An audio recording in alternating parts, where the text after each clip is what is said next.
Hey gang, Dennis Tubbergen here with another economic update for you. Today is Wednesday, April the 25th, 2018.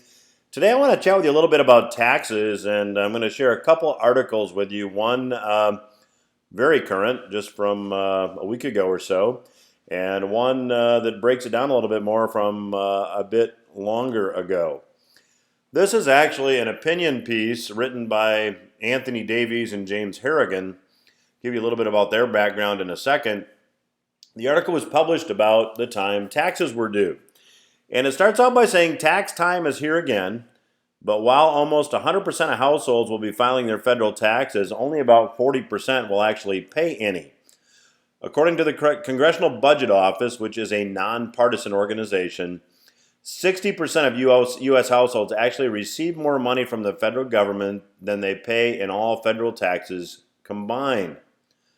This sobering statistic draws a huge question mark over the oft-repeated claim that the rich don't pay their fair share because, as it stands, the poor and middle class pay less than nothing when both taxes and transfers are considered.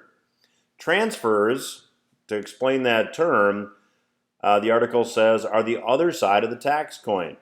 Transfers would be money households receive from the government through programs like Earned Income Credit, Social Security, income assistance, and various welfare supports. Not discounting the fact that if you're receiving Social Security, you actually paid into the system. That is an additional factor here.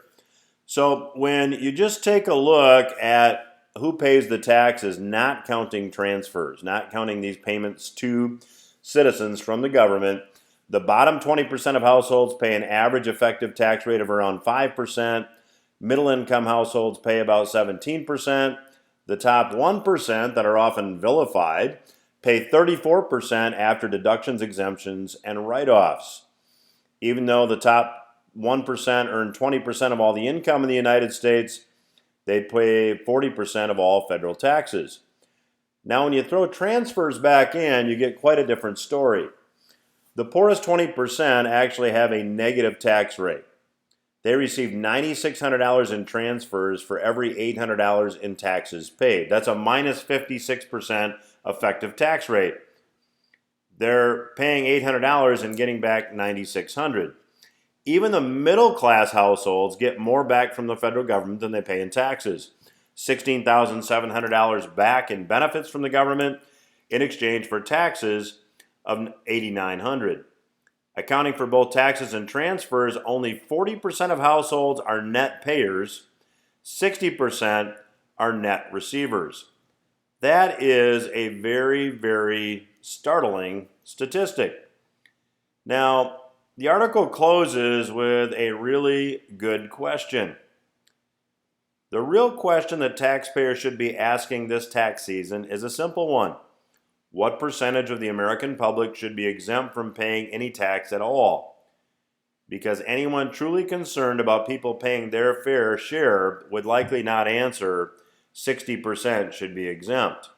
Now, this just is a chart which shows something else. This article was written about 5 years ago, but in 2009, and these numbers haven't changed all that much, if you take a look at the ratio of federal taxes paid and benefits received, the lowest quintile received $42.50 back for every dollar they paid in federal tax.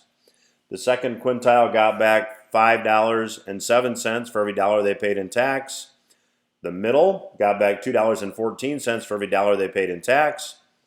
And the fourth quintile, which is actually those 79,900 to 212,800, broke about even. The top quintile, those making $212,800 or more, got back 21 cents for every dollar they paid.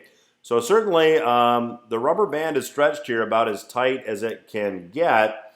And given the fact that we just saw another $1 trillion deficit as far as a budget is concerned, get introduced for the fourth time in U.S. history, something here is going to have to change. And certainly there's not a lot more room to tax. We're going to have to see benefits get cut. If the government decides not to cut benefits, which is probably a pretty likely outcome given the way politicians typically like to operate collectively as a group. The only other option will be to print more currency, which has its own negative economic consequences that will emerge. That's the outcome that we're expecting. That's why we've been advocates of preparing for what will inevitably have to happen versus waiting until something does happen. At that point, it will be too late. So what do? I've always advocated 8 to 10% of your portfolio in hard metals. That's a really great inflation hedge. And even if it takes a while for these consequences to emerge, it's better to be prepared when these events emerge than it is to try to protect yourself at the time. At that point, it's too late. That's today's economic update. It's Wednesday, April 25. I'm Dennis Tubbergen.